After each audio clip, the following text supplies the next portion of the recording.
नमस्कार दोस्तों, ढोल में पोल चैनल में आप सब मित्रों का हृदय से अभिनंदन करता हूं। दोस्तों, आप में से कई मित्र जो है कमेंट सेक्शन में जानना चाहते थे कि भविष्य मालिका पुराण के बारे में बताइए सर। तो आज मैं आपको निश्चित ही भविष्य मालिका पुराण के बारे में बताऊंगा। ये भी जो है ये भविष्य मालिका पुराण भी आ गया है दोस्तों, 2023 में ही प्रकाशन हुआ है। आपको दिखाई दे रहा होगा शायद, भविष्य मालिका पुराण है और ये 2032 से सतयुग की शुरुआत बता रहा है दोस्तों। बड़ी इसकी जो है गंभीर जानकारी है, तो मैं आपके सामने प्रयास करता हूँ। 2032 से सतयुग की शुरुआत हो रही है दोस्तों। बड़ी अच्छी जानकारी है, इससे आप जो है चौंकेंगे और एक नई जानकारी आपको मिलने वाली है। मालिका पुराण ये अब देखिए 2023 में ही प्रकट हुआ है। ये छोटी सी पुस्तिका है दोस्तों एक तरह से, लेकिन ये जो है भविष्य मालिका पुराण है इसका नाम। और ये जो है बड़ी विचित्र जानकारी देता है और इसमें भी जो प्रकाशन वर्ष है वो नहीं है, इस प्रकाशन है दोस्तों। और इसके बारे में मैं जो जानकारी है वो बताता हूँ, बड़ी विलक्षण जानकारी है और आप भी शायद चौंक रहे होंगे कि 2032 से बहुत जल्दी आ रहा है। 125 साल ऊपर हो गए, 5125 साल इसमें कलयुग में निकल चुके हैं। 125 साल और ज़्यादा हो गए, 5000 साल की अवधि है इसकी। तो इसमें जो है इस तरह से थोड़ा थोड़ा समझाया गया है। और ये लिखने वाले इसके हैं 600 वर्ष पूर्व रचित इस अति 600 वर्ष पूर्व लिखा गया है, उड़िया भाषा में था, अब इन्होंने ये हिंदी में कर दिया है। 600 वर्ष पूर्व रचित इस अतिगुप्त ग्रंथ के अनुसार सन 2032 से पहले विश्व के सभी धर्मों का एकत्रीकरण होकर एक धर्म प्रतिष्ठित हो, यानी सारे ईसाई और ये क्रिश्चियन मुसलमान जितने भी मुस्लिम हैं, इस्लाम यानी, और जैन बौद्ध सभी पारसी सिख यहूदी सभी जो एक हो जाएंगे, ऐसा इनका संकल्पना है। अब 2032 से सतयुग की शुरुआत हो रही है। तो दोस्तों आइए फटाफट देख लेते हैं। इसमें से कुछ सार अंश जो है जो रोचक है वो आपको मैं अवश्य बताने का प्रयास करता हूँ। आइए दोस्तों, ये पुराण क्या है, पंडित काशीनाथ मिश्र जी ने लिखा है इसको। कलयुग का अंत होने के लक्षण बताएं, अध्याय 6 में दोस्तों। अध्याय 6वां है, उसमें कलयुग का अंत होने के लक्षण बता रहे हैं कि कलयुग के अंत होने के लक्षण क्या हैं। कलयुग का अंत हो चुका है ये कह रहे हैं, और इस तथ्य को प्रमाणित करने के लिए महापुरुष पंचसखाओं ने भविष्य मालिका ग्रंथों में स्पष्ट रूप से बहुत सारे लक्षणों का निम्न प्रकार से उल्लेख किया है। क मानव सभ्यता में आने वाले परिवर्तन। मानव सभ्यता में क्या क्या परिवर्तन आएंगे। नंबर 1, मानव समाज में बहुत सारे नारी और पुरुष में बंध्या दोष दिखाई देंगे।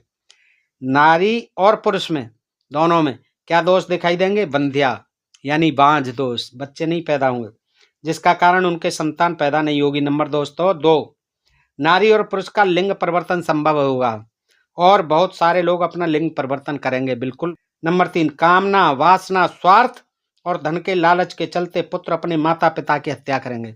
ऐसा कभी नहीं होता है कि माता पिता की हत्या करेंगे पुत्र, अपवाद स्वरूप एक आध बात कहीं हो जाती है, एक आध घटना स्वाभाविक भी है, लेकिन और हर युग में होता आया है, ऐसा आज ही नहीं, हर युग में होता आया है। नंबर 4, समाज में संयुक्त परिवार की परंपरा का विलोप हो जाएगा। न केवल भाई भाई अलग घर में रहेंगे बल्कि पति पत्नी भी अलग घर में रहेंगे। ऐसा नहीं होगा, पति पत्नी कभी अलग घर में नहीं रहते हैं, अपवाद सब चीज के हो जाते हैं। वृद्ध माता पिता को पुत्र अपने घर से धकेल कर बाहर निकाल देंगे। ये वृद्धाश्रम तो अभी चले और ये 2023 का प्रकाशित है दोस्तों। भले ही ये 600 वर्ष हो लेकिन बातें जो है आधुनिक हैं इसमें। नंबर 6, मनुष्य हर समय व्याधि से पीड़ित होकर केवल दवा के सारे जीवन बिताएंगे। ये तो दवा और ये मर्ज तो हमेशा से रही हैं और रहेंगी।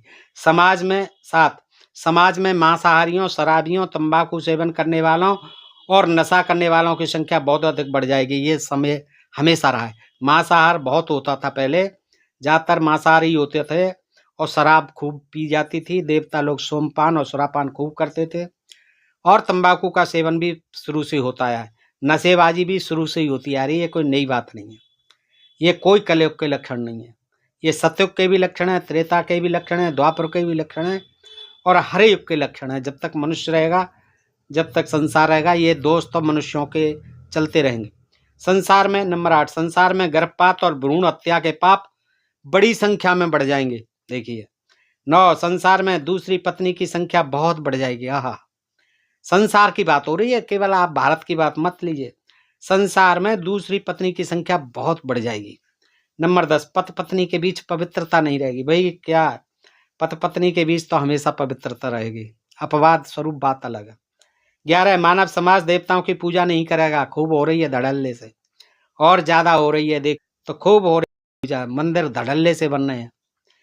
पुत्र अपने मृत माता पिता को पिंडदान नहीं करेंगे, खूब कर रहे हैं, खूब अंधविश्वास पाखंड बढ़ रहा है।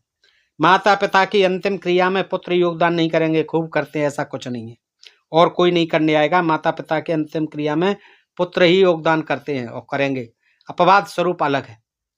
विधवा महिलाएं भी अंतिम संस्कार करेंगी और पिंडदान करेंगी, स्वाभाविक है, समय की मांग है। ये पुरुष और पुरुष के बीच शादी होगी, ये विश्व की बात है, भारत में तो ये नहीं है अभी। पुरुष और स्त्री के बीच शादी होगी, होमोसेक्सुअलिटी। 17, भाई बहन के बीच शादी होगी, ऐसा कभी नहीं है, अपवाद स्वरूप। ये तो सतयुग में था, यम और यमी का जो है वेदों में लिखा हुआ है, भाई बहन के बीच शादी होगी, भाई से प्रण निवेदन करती है बहन जो है। पर पिता अपनी बेटी के साथ गलत संबंध रखेंगे, बिल्कुल गलत बात है। कोई पिता ऐसा नहीं है जो अपनी बेटी के साथ गलत संबंध रखेंगे, लेकिन अपवाद सब जगह मिलते हैं। पुरुष मलेच्छ वेश धारण करेंगे, अब और महिलाएं बहुत कामुक और मलेच्छ रूप धारण करेंगी। महिलाएं पहले भी कामुक होती थी और आज भी कामुक हैं, ये तो शरीर की आवश्यकता है, इसमें कोई ऐसी कहने की बात नहीं है। पुरुष भी संतान प्रसव करेंगे, ऐसा कुछ नहीं है।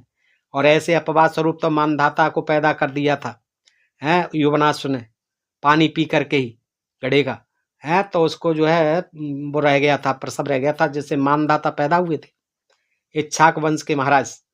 तो पुरुष भी संतान प्रसव करेंगे। 21, पुरुष सिर के ऊपरी हिस्से में बाल रखकर कान के ऊपर के हिस्से से बाल काट देंगे, ये तो अपनी व्यक्तिगत बात है, इसमें कोई कहने की बात नहीं है। 22, मामी और भांजे के बीच शादी होगी, ऐसा कभी नहीं होगा, भारत में तो नहीं होगा। मामी और भांजे के बीच शादी होगी, अपवाद स्वरूप आज भी होता है, भारत में कहीं कहीं होता है। चाची और भतीजे के बीच शादी होगी। 24, सास और दामाद के बीच प्रीति होगी। 25, मामा अपनी भांजी के साथ घर बसाएंगे, वो एक ही बात होगी कि मामी और भांजे के बीच शादी होगी, मामा अपनी भांजी के साथ घर बसाएंगे। 26, सभी लोग पश्चिमी सभ्यता को अपनाएंगे और उसी के अनुसार वेशभूषा धारण करेंगे, बिल्कुल कर रहे हैं, करेंगे नहीं, कर रहे हैं। और ये सब जो है आज ही की बात है। विवाहित स्त्रियां अपने माथे पर सिंदूर और हाथ में चूड़ी नहीं पहनेगी, आधुनिक सभ्यता है, पहने न पहने। कलयुग में कोई भी मनुष्य अपनी 100% आयु का भोग नहीं कर पाएगा, 100% आयु का भोग नहीं कर पाएगा, ये सब हर युग में होता रहा है, कोई जो है 100 साल नहीं पूरे कर पाता। भागवत शास्त्रों और पुराणों को छोड़कर मानव समाज काम शास्त्र का अध्ययन करेगा, ये कोई बात नहीं है, शास्त्र बहुत हैं आजकल पढ़ने के लिए, भौतिक शास्त्र, समाज शास्त्र और वनस्पति शास्त्र, तमाम शास्त्र, अर्थशास्त्र, तो ऐसा कुछ नहीं है। काम शास्त्र तो अभी कहीं नहीं अध्ययन कर रहा है, ये दुर्लभ है किताबें बादशाह आदि की, तो ऐसा कुछ नहीं है। लोग माता तुलसी की पूजा करना बंद कर देंगे, ये तो पहले जितने करते थे आज भी कर रहे हैं, सब पहले भी नहीं करते थे और आज भी नहीं कर रहे हैं। लोग ग्राम देवी कुल देवी की पूजा करना बंद कर देंगे। समाज में मिथ्यावादियों की यानी गपोड़ियों की संख्या बहुत बढ़ जाएगी, बिल्कुल सही है, बढ़ चुकी है, बढ़ जाएगी नहीं, बढ़ी हुई है। 33, पापी भ्रष्टाचारी और अज्ञानी लोगों को समाज में बड़ा सम्मान मिलेगा, मिल रहा है, पक्का है बिल्कुल। जितने पापी भ्रष्टाचारी अज्ञानी लोग हैं और धर्म का जो है चोला ओढ़े हुए हैं, बस कुछ जाने या न जाने, उनके देखिए समाज में बड़ा सम्मान मिलता है। 34, विवाह में कोई ऊंच नीच, जात अजात, धर्म और वर्ण का विचार नहीं रहेगा। अब विकसित हो रहा है समाज, सुशिक्षित हो रहा है, वेल एजुकेटेड हो रहे हैं बच्चे, करेंगे शादी अपनी मर्जी से करेंगे, लव मैरिज होंगी, जैसे पहले भी होती रही, गंधर्व विवाह कहते थे, रुक्मिणी को भगा लाए, अर्जुन ने उलूपी से विवाह कर लिया, तमाम जो इस तरह के विवाह होते थे, तो ये कोई नई बात नहीं है, हो रहा है आजकल, चल रहा। 35, कम उम्र के पुरुष बड़ी उम्र की नारी से शादी करेंगे, ये तो पहले भी होता रहा और आज भी हो रहा है। 36, ज्ञानी सज्जन गायत्री मंत्री छोड़कर जादू टोना आदि विद्या का पाठ करेंगे। 37, रक्षक ही भक्षक बनेंगे, बाज अनाज खाएगा, देखिए रक्षक ही भक्षक बनेंगे, बिल्कुल पक्की बात है, और ये हर एक में होता है, आज ही नहीं। और बाज अनाज खाएगा ऐसा कभी नहीं होगा, प्रकृति को कोई नहीं बदल सकता, जिसकी जैसी प्रकृति है वो हमेशा वैसी ही रहेगी, क्योंकि बाज जो है मांसाहारी पक्षी है और उससे कहो कि वो अनाज खाएगा, घास खाएगा, नहीं खाएगा। हाथी जो है मांस मछली नहीं खाएगा, बेशक भूखा मर जाएगा। वो क्या खाएगा? घास, हरी वनस्पति। और वो शेर जो है वो मांस के अलावा कुछ नहीं खाएगा। तो ये तो प्रकृति है, अपना अपना खाद्य पदार्थ बना रखा है प्रकृति ने। तो ये कहना कि बाज अनाज खाएगा बिल्कुल सरासर गलत है। 38 संसार से वेद मार्ग का उच्छेद विलोप होगा। वेद तो है ही नहीं, वेद मार्ग का तो उच्छेद हो चुका है, कोई नहीं जानता वेद कहाँ है। 39 औरतें अपने बाल खुले छोड़कर घूमेंगी। युवा नारी नंगी होना और अंग प्रदर्शन करना पसंद करेंगी। नारी अपना शरीर बेचकर पेट पालने लगेंगी। ये तो शुरू से ही होता रहा। इंद्र के यहाँ जो अप्सराएं होती थी वो कौन होती थी, और आगे चल करके जो नगर बधू होती थी वो कौन होती थी। तो ये जो है शरीर बेचने वाला व्यवसाय तो हमेशा से रहा है, आज कोई नई बात नहीं है, आज भी है और आगे भी रहेगा। 41 कलयुग के अंत समय में राजा शासन नहीं करेंगे। कौन करेंगे भाई? राजा ही शासन कर रहे हैं। वो बात अलग है कि उनके नाम बदल जाएंगे, प्रधानमंत्री राष्ट्रपति आदि हो जाएंगे, मंत्री संत्री हो जाएंगे, एमएलए एमपी हो जाएंगे, उनके नाम बदल जाएंगे। कलयुग के अंत समय में राजा शासन नहीं करेंगे, ये बात तो बिल्कुल गलत है। 42 मनुष्य एकादशी का व्रत रखेंगे लेकिन मांसाहारी भोजन करेंगे। बिल्कुल करेंगे, क्योंकि उनकी जो है उसके बगैर काम नहीं चलता। खाएंगे, वो दिखावे के लिए जो है एकादशी का व्रत किए हुए। कुछ लोग निर्माल्य यानी जगन्नाथ जी के महाप्रसाद के साथ शराब और मांस खाने लगेंगे। खा रहे हैं, पहले से ही खा रहे हैं। सब कुछ करना है जिन्हें, दिखावा करना है, लेकिन शाम को मांस और शराब जरूर खानी है। 40 लोग असमय में आहार विहार और निद्रा करेंगे। मनुष्य द्वारा असमय में रति करने की वजह से कोख में ही संतान की मृत्यु होगी। यह कोई नई बात नहीं है कि मनुष्य द्वारा असमय में रति करने की वजह से कोख में ही संतान की मृत्यु होगी। ये तो अब प्रकृति की बात है। आप प्रकृति विरुद्ध कोई काम करेंगे तो उसका परिणाम तो गलत आएगा ही। 40 बालक बालिकाएं गुप्त में गर्भ नष्ट करेंगी। गुप्त में गर्भ नष्ट करेंगी, बिल्कुल होगा। ये पहले से ही चलता आया है, आज कोई नई बात नहीं और हो रहा है। पुरुष पराई स्त्री का हरण करेंगे, रमण करेंगे। ये पहले से ही चलता आ रहा है, हरण करना और फिर रमण करना। रावण उठा ले गया सीता को, उठा लाए तमाम को, उठा लाए वो जो है श्री कृष्ण भगवान, जामवंती को, रुक्मिणी को, जो भी मिली तमाम उठा लाए। तो पुरुष, और फिर उनके 16,108 रानियां हुई। तो ये तो पहले बहुत था, अब तो भी कम है। अब कानून का शासन है, डर लगता है लोगों को, यद्यपि हो रहा है फिर भी। 47 पुरुष पराई स्त्री का हरण करेंगे, रमण करेंगे। 48 संसार के सभी परिवारों में अशांति का वातावरण दिखेगा। ऐसा कुछ नहीं है कि सभी परिवारों में अशांति का वातावरण दिखेगा, ऐसा कुछ नहीं है। जिनमें दिखेगा दिखेगा, ये प्रकृति का नियम है कि कहीं प्रेम है तो कहीं घृणा है, नफरत है, द्वेष है, एकता है तो कहीं विषमता है। तो प्रकृति और पंचभूत में आने वाले परिवर्तन देखिए। नंबर 1 मध्यरात्रि में कोयल गीत गाएगी, आहा। नंबर 2 असमय में आम के पेड़ में फूल आने लगेंगे। अब ये तो ऐसी कोई बात नहीं, अपनी समय पर ही फलते हैं, सब फलते और फूलते हैं। ये सब जो है देखिए आप, इसमें भी किस तरह की आंकी गई है। नंबर 3 असमय में नीम के पेड़ में फूल और फल आने लगेंगे। आम के पेड़ में भी आने लगेंगे, नीम के पेड़ में भी आने लगेंगे। ऐसा कभी नहीं होगा, प्रकृति कभी नहीं बदलती है। नंबर 4 अलग अलग वृक्ष में व्यतिक्रम से जो होना चाहिए उससे अलग फल और फूल आएंगे, है ना, ऐसा नहीं होगा। 5 बांस के पेड़ में धान उगेंगे। आप देखिए कहने की बात, बांस के पेड़ में धान की फली, ये क्या बात है? कौन सा ज्ञान है ये? किस युग के लिख रहे हैं ये लेखक कि बांस के पेड़ में धान उगेंगे? ये कभी संभव है दोस्तों? 6 खेत में ही अनाज को कीड़े लग जाएंगे। भाई अनाज को कीड़े कैसे लग जाएंगे? अनाज को कीड़े तो लगते हैं, इंसेंटिव फसल से ही लगते हैं। वो तो फसल जैसे ही उगती है उसमें तमाम कीड़े लगते हैं, और आजकल उसके लिए तमाम कीटनाशकों का छिड़काव शुरू से ही होने लग जाता है। तो ऐसी कोई बात नहीं है खेत में अनाज को कीड़े लगे, ये कोई अनहोनी नहीं होने वाली है। 7 कहीं कहीं पर खेती में ज़्यादा और कम उपज होने से फसलों में कमी आएगी।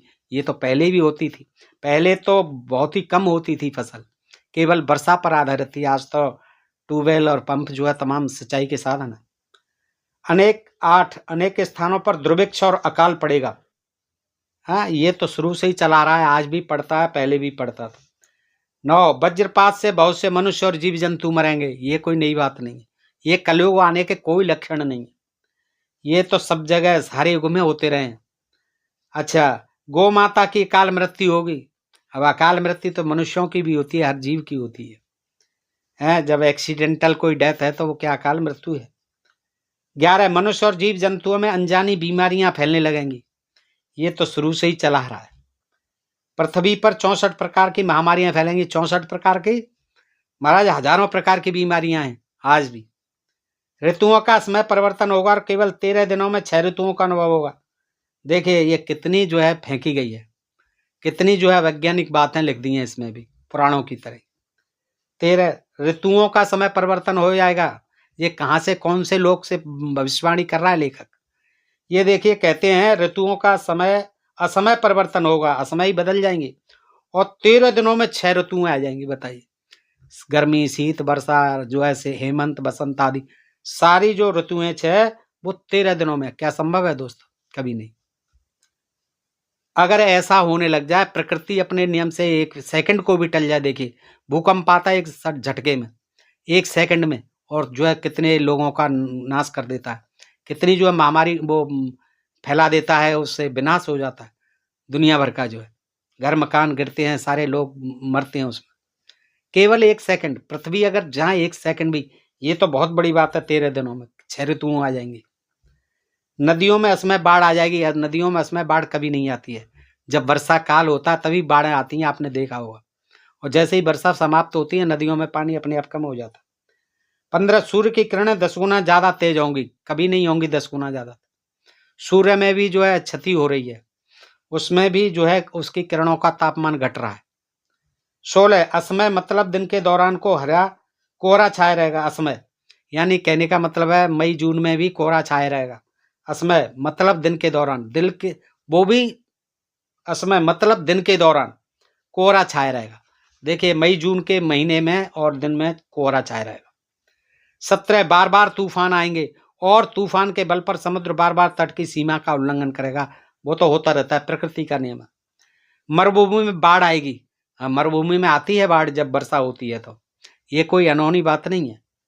19 भारी बारिश से पहले पहाड़ की चोटी पर भी बाढ़ आ जाएगी और इससे मनुष्य और जीव जंतुओं की मौत हो जाएगी। बाढ़ ऊपर नहीं आती है पहाड़ की चोटी पर, उसे भूमिस्खलन आदि होता है, उससे जीव जंतुओं की मौत होती है। 20 जलचर और सामुद्रिक प्राणी बड़ी संख्या में मरेंगे, वो तो हमेशा से मरते आए, जीते आए। 21 बहुत सारे वन्य जीव शहर में आकर मनुष्य को नुकसान पहुंचाएंगे। कौन सा वन्य जीव शहर में आकर के नुकसान पहुंचा रहा है? कोई नहीं पहुंच। जो वन्य जीव है वो वन में ही रहता है, वहीं पलता है, और बल्कि शहर में आकर तो मर जाएगा। 22 सूर्य की गर्मी से उत्तर और दक्षिण मेरु की बर्फ पिघलने लगेगी। 23 बड़े जंगलों में लगी आग से करोड़ों वन्य प्राणी मरेंगे। ऐसे लगती रहती है, वहां भी दावानल से लगती रहती है। 24 पृथ्वी के कोने कोने में हर महीने हर दिन भूकंप महसूस होगा। वो तो स्वभाव है, प्रकृति का नियम है, चले आ रहे हैं, शुरू से ही होता रहा है और आगे भी होते रहेंगे भूकंप आदि। 25 दिन में स्यार कराएंगे। ओहो, देखिए क्या क्या बात, दिन में स्यार कराएंगे, पेट में दर्द होगा उनके, ज्यादा खा जाएंगे तो दिन में स्यार कराएंगे। 26 मुर्गे के मुकुट का रंग लाल से सफेद हो। देखिए मुर्गे के मुकुट का रंग लाल से सफेद, जरूरी है कि लाल ही रंग होता हो, प्रकृति का नियम है।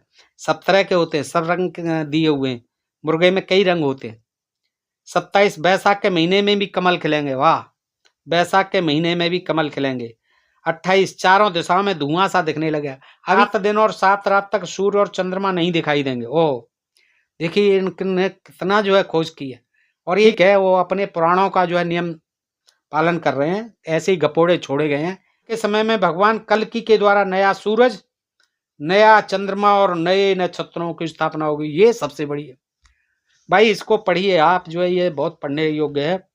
भविष्य मालिका पुराण, इसने तो तबीयत खुश कर दी। कहते हैं कि 7 दिन और 7 रात तक सूर्य और चंद्रमा नहीं दिखाई देंगे और अंधेरा रहेगा। ये सनातन का ज्ञान है। ये कह रहे हैं कि सनातन धर्म हो जाएगा, सारे धर्म विलीन हो जाएंगे, और उसमें ये जो है देखिए ज्ञान दिया जाएगा, और इसी का प्रचार प्रसार करेंगे, और इसीलिए तैयारियां हो रही हैं कि बाद के समय में भगवान कल्कि के द्वारा, भगवान कल्कि पैदा होने वाले हैं, घोड़े पे चढ़ कर आएंगे, संबल नगरी में आएंगे, और संबल कहीं उत्तर प्रदेश में, और ब्राह्मण के घर में विष्णु शर्मा के घर में पैदा होंगे। ये देखिए, तो वो ही क्या करेंगे फिर, इसको हटाएंगे, इस सूर्य को, चंद्रमा को, नया सूरज बनाएंगे। वो अपना सनातनी सूरज होगा, और नया चंद्रमा होगा सनातनी, और नए नक्षत्र होंगे सनातनी, सब। क्योंकि इनका का उद्देश्य जो है नया सनातन धर्म जो है विकसित करना है, सारे धर्मों का उसमें विलय करवा देना। आध्यात्मिक परिवर्तन देख लीजिए, ये बहुत जरूरी है दोस्तों। परिवर्तन क्या होंगे कि नंबर 1, बहुत सारे मंदिरों के ऊपर वज्रपात होंगे, मंदिरों के ऊपर वज्रपात होंगे, बिजलियां गिरेंगी। विभिन्न मंदिरों में चोरी और अरे हो रही है आज भी, खुद भगवानों को ले जाते हैं चोर, जो है उनके सारे कोष को ले जाते हैं, दान पेटी के ताले तोड़ के लूट ले जाते हैं। तो विभिन्न मंदिरों से चोरी और लूट खसोट ऐसी होगी कि मंदिरों से मूर्तियां भी चोरी हो जाएंगी, रोज हो रही हैं, पहले से ही होती आ रही हैं, हमेशा से होती आ रही हैं। नंबर 4, मंदिर के अंदर भी लोग दुष्कर्म करेंगे, बिल्कुल सही कहा, मंदिर के अंदर भी लोग, ये तो बिल्कुल हो रहा है, मंदिरों के अंदर दुष्कर्म जारी है, बिल्कुल सही है। कई पुजारी मांसाहार सुरापान करके मंदिरों में पूजा करने लगेंगे, बिल्कुल सही है, ये बिल्कुल सही लिखा है, ये तो पहले से ही चल रहा है। मांसाहार भी करेंगे, सुरापान भी करेंगे और फिर मंदिरों के पुजारी बनेंगे, पूजा करेंगे। कई दर्शनार्थी भी मांसाहार सुरापान करके मंदिरों में प्रवेश करेंगे, बिल्कुल सही है। विभिन्न कर रहे हैं, करेंगे नहीं, बहुत पहले से कर रहे हैं, सदियों से कर रहे हैं ये काम। विभिन्न मंदिरों और आध्यात्मिक स्थानों पर आध्यात्मिक वातावरण नहीं रहेगा, वहां जो है सांप्रदायिक वातावरण बन जाएगा, जात पात ऊंच नीच छुआछूत होगी, कुछ लोगों को, कुछ स्त्रियों को मंदिरों में प्रवेश ही नहीं मिलेगा। नंबर 8, देवी देवताओं के रहते हुए मंदिरों की सुरक्षा और देखरेख नहीं होगी। वो देवी देवता जो असहाय होते हैं, वो खुद ही रक्षा नहीं कर पाते और अब वो चोरी खुद हो जाती है उनकी, और दूसरे वो उनके रहते हुए उनके भक्तों का कत्ल हो जाता, हत्या हो जाती है, वो कुछ नहीं कर पाते। तो ये बिल्कुल सही है, स्थान स्थान पर देवी देवताओं की पूजा नहीं की जाएगी, नहीं कर रहे हैं लोग। इन सब पाप कर्मों की वजह से देवी देवता गांव छोड़कर चले जाएंगे, गांव छोड़कर चले गए, क्योंकि गांवों में जो है आजकल भूख और गरीबी पहले देखी जा रही है, किसान परेशान है, गरीब परेशान है, कहीं गायों से परेशान है, कहीं बेरोजगारी से परेशान है, और वो क्या कर रहे हैं बेचारे, देवी देवता सब भाग गए, क्योंकि उनको, किसानों को, वहाँ के गरीब मजदूरों को, लोगों को अपनी रोजी रोटी की तलाश की ज़्यादा है फिक्र जो है, लेकिन इन देवी देवताओं को कोई नहीं वहाँ देखता, तो वो गांव छोड़ करके सब भग गए। अब ये कहाँ गए ये पता नहीं है। आगे कहते हैं कि गुरु शिष्य और साधु संत लोगों की रूपरेखा क्या होगी। अपने पेट पालने के लिए बहुत लोग गुरु परंपरा की शुरुआत करेंगे, बहुत समय से चल रही है, तो आज से नहीं है। कृष्ण भी वो थे, संदीपन के शिष्य थे, तमाम गुरु रहे, वशिष्ठ आदि इनके रहे हैं, दशरथ और रामचंद्र जी के, तमाम गुरु परंपरा तो वर्षों से है, युगों से है, आज कोई नई बात नहीं है। गुरुओं को शास्त्र पुराण का ज्ञान नहीं होगा, बिल्कुल नहीं होगा, आज तो बिल्कुल भी नहीं है, पढ़े लिखे नहीं है, कोई अंगूठा छाप है और कोई 8वीं 10वीं पास है, फेल है, इंटर फेल है, वो जो है आज जगत गुरु बने हुए हैं, और जो है गपोड़े सपोड़े, उन्होंने कोई ग्रंथ नहीं पढ़े, संस्कृत जानते नहीं, धुआंधार लोगों को तमाम जो है चमत्कार दिखा करके और ढोंग दिखा करके लूट रहे हैं, बिल्कुल सही लिखा कर गुरुओं को, और कहने लगेंगे कि हम जगत गुरु हैं, बड़े आचार्य हैं। गुरुओं को शास्त्र पुराण का ज्ञान नहीं होगा। नंबर 3, तंत्र साधना करके कुछ लोग अपने आप को गुरु कहलाएंगे, बिल्कुल सही है। भूत प्रेत पिशाच के निराकरण करने वाले, ओझा का काम करने वाले समाज में बड़े गुरु कहलाएंगे। गुरु परंपरा में मांसाहार और सुरापान को बढ़ावा दिया जाएगा, बिल्कुल, मंदिरों में धड़ल्ले से मांसाहार और सुरापान होता है। बड़ी जाति के कहलाने वाले लोग हाथ में जाल लाठी लेकर मछली पकड़ने लगेंगे और कसाई के काम करने लगेंगे, ये तो पहले से ही होता रहा है। पहले राजा महाराजा सभी जो है शिकार खेलते थे जंगल में जा करके, रामचंद्र जी ने भी शिकार किया, कृष्ण जी ने भी किया, सब ने किया, तो ये कोई नई बात नहीं है। हाथ में मछली पकड़ने लगे, कसाई के काम करने लगे। ब्रह्मचारी लोग ब्रह्मचर्य का पालन नहीं करेंगे। हाँ, ब्रह्मचर्य का पालन कौन कर रहा है, क्योंकि अब तो वो आश्रमी व्यवस्था खत्म हो गई। पिता माता के द्वारा दिए गए नाम को बदलकर उसके आगे संत, स्वामी, दास, महाराज आदि उपाधि जोड़कर लोग अपने आप को ठाकुर, महापुरुष कहलाएंगे, बिल्कुल सही लिखा, ये पॉइंट सही है। पिता माता के द्वारा जो नाम दिए गए उसको लोग बदल लेते हैं और तमाम अपने नाम जो है पता नहीं क्या क्या रख लेते हैं, ठाकुर, महापुरुष कहलाएंगे, ठाकुर भी लिख लेते हैं बहुत से अपने नाम के आगे। तो ये जो है पंडित लिख लेते हैं, चाहे वो अंगूठा छाप है, कुछ नहीं जानते, नाम बदल लेंगे। नारंगी और गेरुआ वस्त्र धारण करके अपने आप को गुरु कहलाएंगे, जगत गुरु कहलाएंगे, पक्का, बिल्कुल सही लिखा। जंगल काटकर बिलों की पूजा करके उसको भगवान के स्वप्नादेश बोलकर झूठी महिमा का प्रचार करेंगे, बिल्कुल, जंगल काटेंगे, बिलों की पूजा करेंगे, भगवान के स्वप्नादेश बोलकर झूठी महिमा का, ये सब झूठी महिमा ही गा रहे हैं सब, कि कहीं बिलों से निकल आते हैं भगवान, कहीं खुदाई में निकल आते हैं भगवान, पधरा दिए जाते हैं भगवान। 11 गुरु कहलाने वाले लोग शिष्या के साथ शादी करके उनको अपनी पटरानी कहेंगे। बिल्कुल, ये तो होता रहा है शुरू से, आज भी खूब हो रहा है। शिष्यों के, अपनी शिष्याओं के साथ लोग क्या क्या नहीं करते हैं, और देखिए उसके कारण तमाम साधु संत जेल में। गुरु लोग अपने आप को भगवान का अवतार बताकर आत्म घोषणा करेंगे। तमाम जो है अपने आप को भगवान ही बताते हैं, और भगवान बता करके जो भोले भक्तों का मनमानी शोषण करते हैं। पक्की बात। नकली शंख चक्र दिखाकर अपने आप को भगवान कल्कि बोलकर लोगों को लूटते रहेंगे। बिल्कुल सही है। कोई शंकर जी का वेश धर लेता है, भस्म रमा के वहां करता है गड़बड़। कोई जो है कल्कि भगवान बनेगा, कोई भगवान, कोई हनुमान बन जाता है, पूंछ लगाकर। आप देख ही रहे हैं सब। तो ये जो है नकली शंख चक्र, नकली वेश बना करके लोग जो है आस्था के साथ खिलवाड़ करेंगे और लूटेंगे लोगों को। गुरु कहलाएंगे लेकिन लालच देकर शिष्य की पत्नी का गमन करेंगे। देखिए, पहले गुरु बन जाते हैं और फिर शिष्य की पत्नियों से ही गमन करते हैं। अपने को गोपाल और शिष्या को गोपी कहकर अपनी काम वासना की पूर्ति करेंगे। हाँ बिल्कुल, श्री कृष्ण भगवान बन गए हैं, रास रंग करते हैं। ऐसे तमाम आपके नजर में होंगे दोस्तों। ऐसे साधु संत कृष्ण भगवान बन जाते हैं, फिर उनके साथ काम क्रीड़ाएं करते हैं, रास लीलाएं करते हैं शिष्यों के साथ।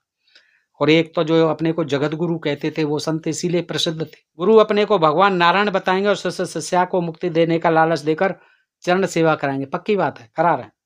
अपने सर पर जटा बांधकर अपने को संत कहलाएंगे और लोगों को लूटते रहेंगे। ऐसे ढोंगी संत खूब जटा जूट बांध लेते हैं और तमाम जो है ढोंग करके और जनता को बेवकूफ बनाते हैं, मूर्ख बनाते हैं। अनपढ़, गंवार और आलसी लोग अपने को भगवान का दास कहलाएंगे और कंधे में जनेऊ धारण कर लोगों को ठगने लगेंगे। पक्की बात है। बस जनेऊ धारण कर लिया, अपने को जो है बिल्कुल अनपढ़, गंवार और आलसी, निकम्मे, काहिल लोग क्या है भगवान के भक्त बन जाएंगे। भगवान का भक्त बन करके कंधे में जनेऊ धारण कर लोगों को ठगने लगेंगे। गुरु लोग चुन चुन कर धनी शिष्य इकट्ठा करेंगे। बिल्कुल पक्की बात है। गरीब को तो कोई फटकने नहीं देता। अब गरीबों को कुछ नहीं है, शूद्रों के पास क्या है, उनको नहीं घुसने दिया जाता। वहां पर जो बड़े बड़े पैसे वाले हैं, धन्ना सेठ हैं, 2 नंबर के काम करने वाले हैं, तस्कर हैं, वो आते हैं, तमाम सोना चांदी पैसा जो चढ़ा के चले जाते हैं। उनको कोई रोक टोक नहीं है। गरीबों को कोई भगवान नहीं पूछ रहा है, न कोई किसी मंदिर वाला पूछ रहा है। तो गुरु कहलाने वाले लोग शिष्य शिष्या की संपत्ति से फिर ऐसो आराम करेंगे। देखिए ऐसा ही होता है। भगवान से और शिष्याओं से पैसा मंगा लेते हैं घर से, 1 लाख लाओ, 2 लाख लाओ, सोना लाओ, चांदी लाओ। पैसे वाले हैं, खूब देते हैं। और फिर क्या कहते हैं, आपको वैकुंठ में भेजेंगे हम, स्वर्गलोक में स्थान रिजर्वेशन हो जाएगा। इस कर करके वो झूठा नाटक करते हैं, लोगों को मूर्ख बनाते हैं।